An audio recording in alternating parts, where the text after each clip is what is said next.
Nobody really knew Harold Mason. For 17 years, he'd been a fixture at the Crown and Anchor in Eastham, arriving every day at precisely 11:30, ordering a pint of bitter, and settling into the same corner table by the window. He'd nod politely to the regulars, exchange pleasantries about the weather with the landlord, and read his Daily Telegraph in silence. The locals had long ago stopped trying to draw him into conversation. Harold was pleasant enough, but clearly a man who preferred his own company. He appeared to be in his late 90s, walked with a slight limp that suggested an old injury, and had the bearing of someone who'd once held authority, but now sought anonymity. What little anyone knew about Harold came from fragments gathered over nearly 2 decades. He'd moved to Eastham in 2007, renting a small flat above the chemist's shop. No family ever visited, no friends ever joined him for a drink. He'd mentioned once to the postman that he was a widower, but had offered no other details about his past. The pub regulars had developed theories, as pub regulars do. Some thought he'd been a teacher, given the careful way he read his newspaper and his precise manner of speaking. Others suggested military service, noting his upright posture and the way he reflexively checked his watch. A few had noticed that he always left before the evening crowd arrived, as if he preferred solitude to company. But Harold Mason had never volunteered any information about his past, and after 17 years, everyone had stopped asking. Sunday, November 11th, 2024, began like any other Remembrance Day at the Crown and Anchor. The pub had been decorated with poppy wreaths and British Legion standards. The television had been tuned to the BBC's coverage from the cenotaph, and landlord Tom Whitfield had announced that drinks would be half price for any veteran showing military identification. Harold arrived at his usual time, ordered his usual pint, and settled into his usual corner table. He appeared no different from any other Sunday, except perhaps for a slight tension around his eyes that suggested he was finding it difficult to concentrate on his newspaper. The pub was busier than normal, filled with families who'd attended the morning service at St. Michael's Church and decided to continue their Remembrance Day observance with a traditional Sunday roast. Children ran between tables while their parents discussed the ceremony, and the usual quiet atmosphere of a Sunday morning had given way to animated conversation about local veterans and family military history. At 10 minutes to 11, Tom Whitfield called for attention. "Ladies and gentlemen, in 10 minutes we'll be observing the 2-minute silence for Remembrance Day. I'd like to ask everyone to please stand when Big Ben chimes 11 o'clock and remember those who gave their lives for our freedom." The chatter gradually died down as people finished their conversations and prepared for the solemn moment. Harold folded his newspaper carefully, as he always did, but his hands were trembling slightly. Mrs. Patterson, a regular who'd been coming to the Crown for 40 years, noticed that Harold seemed unusually pale. At 11 o'clock precisely, the familiar chimes of Big Ben echoed from the television, and every person in the pub stood in respectful silence. Outside, the sounds of traffic faded as the entire village observed the traditional 2 minutes of remembrance. Harold stood with the others, his eyes closed, his hands clasped in front of him. For the first minute, he appeared calm, composed, lost in private thoughts like everyone else in the room. But as the second minute began, something changed.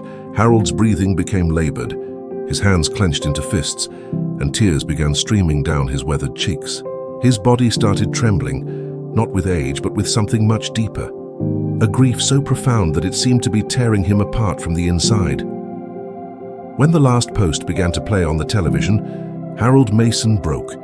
A sound escaped from him that no one in the Crown and Anchor would ever forget, a deep, guttural sob that seemed to come from somewhere beyond ordinary human emotion. It was the sound of 80 years of suppressed grief, of guilt and loss and memories too terrible to share, finally forcing its way to the surface. Harold collapsed back into his chair, his face buried in his hands, his entire body shaking, with the force of emotions he'd kept locked away for nearly 8 decades. The other pub patrons looked on in stunned silence, unsure whether to approach or give him privacy. Tom Whitfield was the first to move, crossing quickly to Harold's table and placing a gentle hand on the old man's shoulder. "Harold, mate, are you all right? Can I get you anything?" Harold looked up with eyes that held a pain so raw that Tom took an involuntary step backward. When Harold spoke, his voice was barely above a whisper, but in the silence of the pub, every word carried clearly. Dresden, Harold said. February 13th, 1945, I was the navigator. The words hit the room like a physical blow. Even those with limited historical knowledge understood the significance of what Harold had just revealed. Dresden, the controversial Allied bombing raid that had destroyed one of Germany's most beautiful cities and killed tens of thousands of civilians. Harold wiped his eyes with a shaking hand and continued, his voice growing stronger as the floodgates finally opened. Flying Officer Harold Mason, RAF 6117 Squadron, 23 years old. I was the one who guided them to the target. I plotted the course that took us over Dresden on the night we burned it to the ground, some squadron. The Dambusters. Everyone in the pub knew that name. Knew the legend of the squadron that had carried out some of the most famous and controversial bombing missions of the war.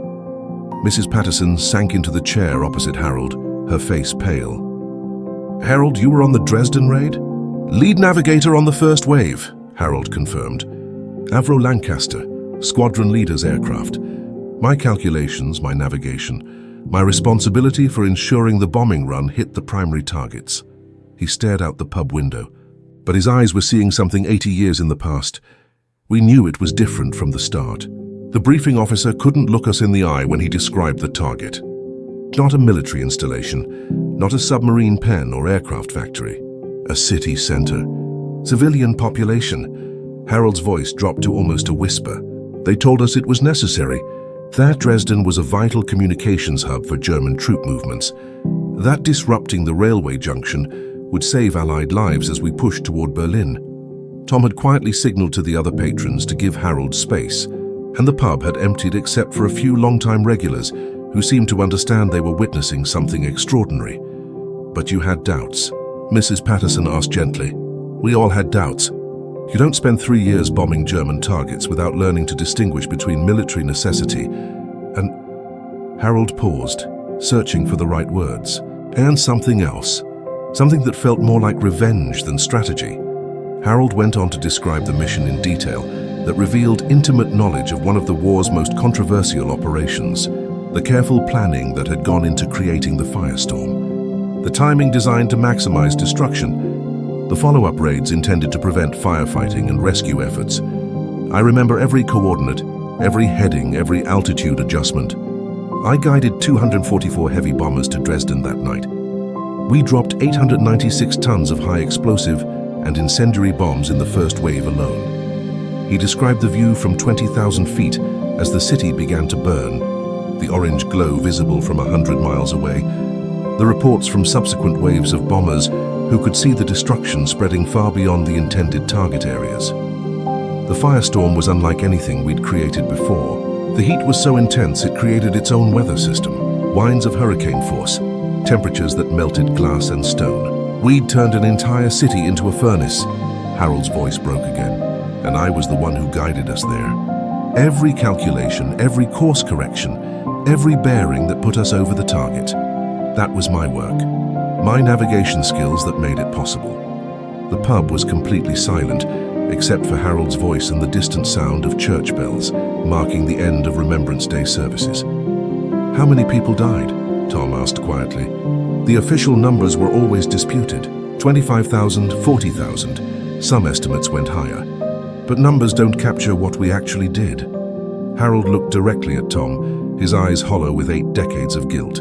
We killed families, Tom. Children, elderly people, refugees who'd fled from other bombed cities and thought Dresden was safe because it had no military value.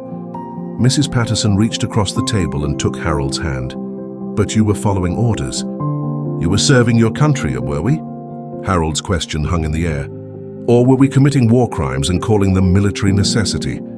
That's the question I've been living with for 80 years. Harold described the aftermath of the Dresden mission, the way it had affected his entire squadron.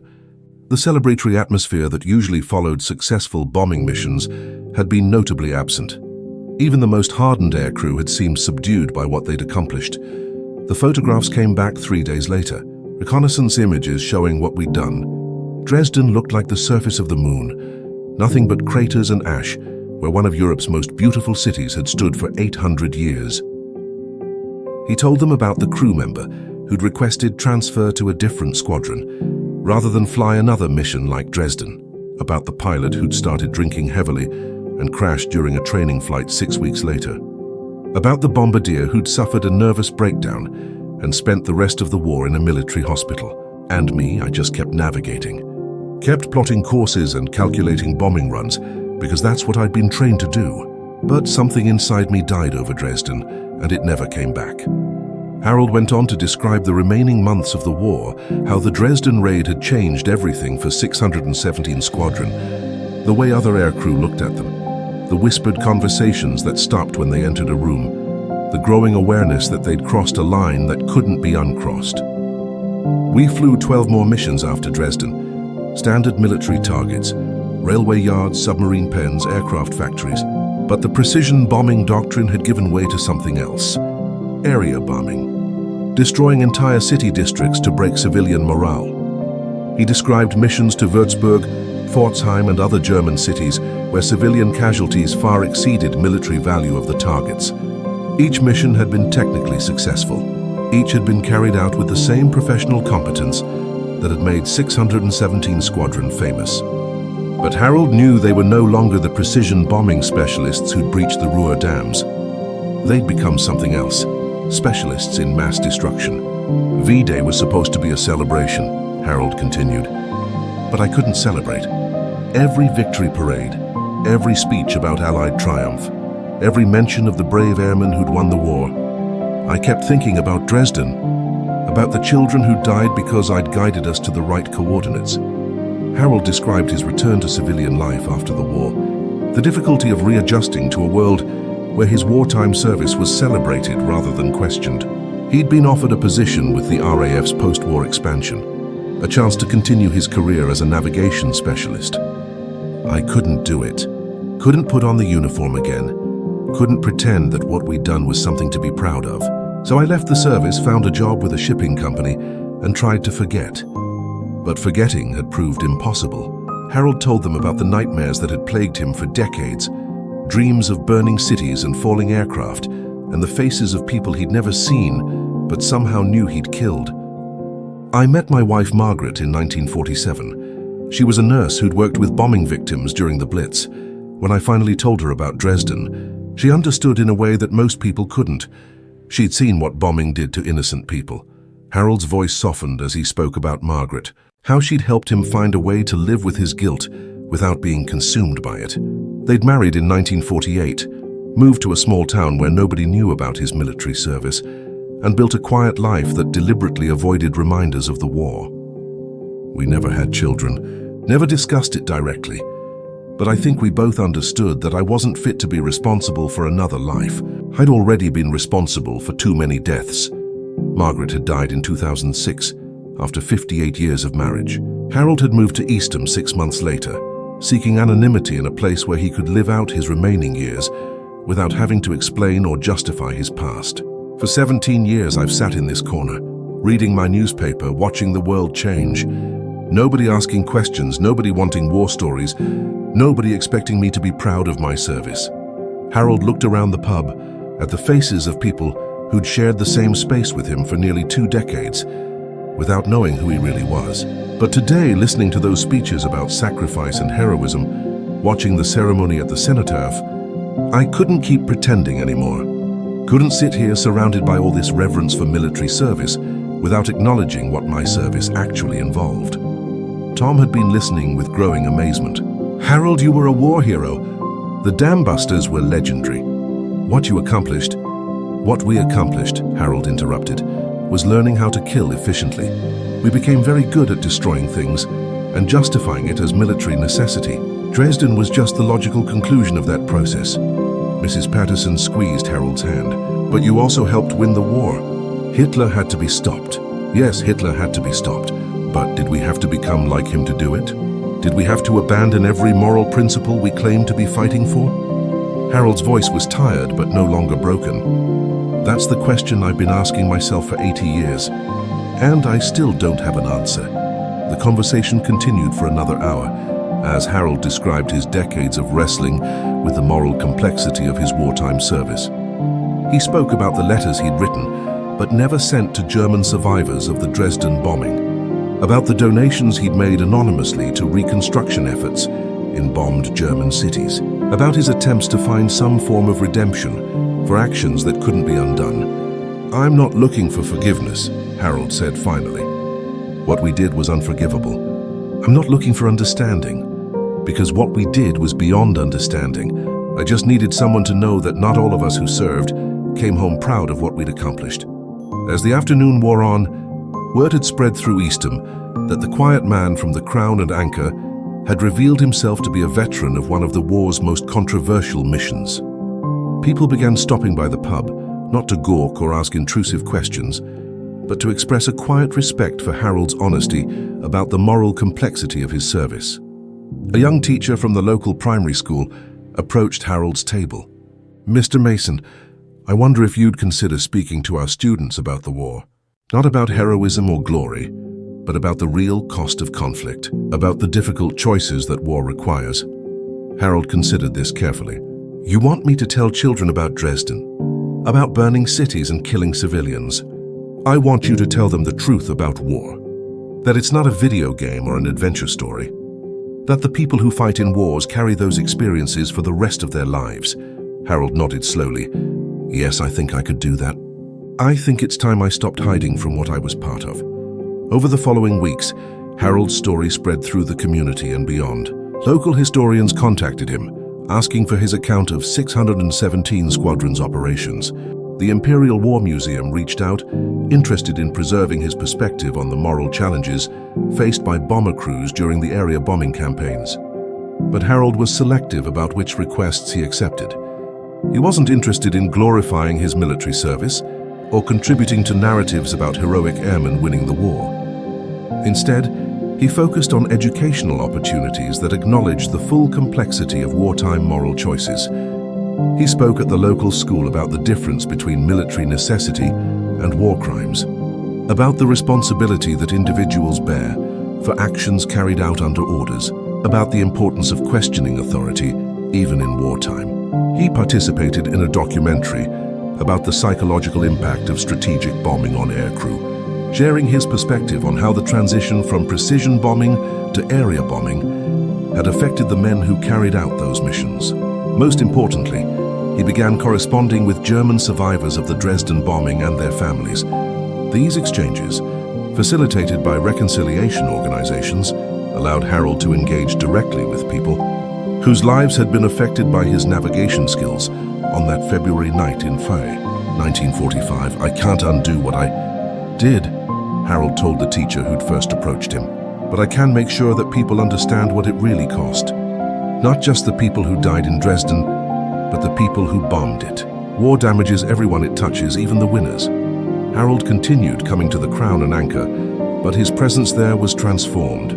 Instead of the silent man reading his newspaper alone, he became someone people approached with questions about history, about moral responsibility, about the human cost of conflict. He never glorified his military service, but he also never minimized the significance of what 617 Squadron had accomplished. The Dambusters had carried out some of the most technically difficult and strategically important bombing missions of the war. Their precision attacks on military targets had saved Allied lives and shortened the conflict. But Harold insisted that military accomplishment be balanced with moral accountability, that celebrating victory include acknowledgement of its cost, that honoring veterans include recognition of the psychological wounds that many of them carried. "We did what we thought was necessary to win the war," Harold said during one of his school visits. "But winning came at a price that we're still paying.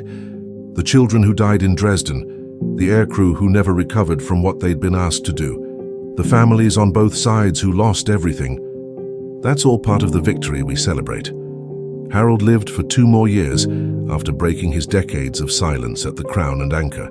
When he passed away peacefully in 2026 at age 101, his funeral was attended by historians, teachers, former students, and residents of Eastham who'd come to know the man behind the silence, but also by 3 elderly German women who'd traveled from Dresden to pay their respects to the navigator, who'd spent his final years acknowledging their suffering and working for reconciliation. The eulogy was delivered by the teacher, who'd first asked Harold to speak to her students. Harold Mason taught us that there are no simple stories about war.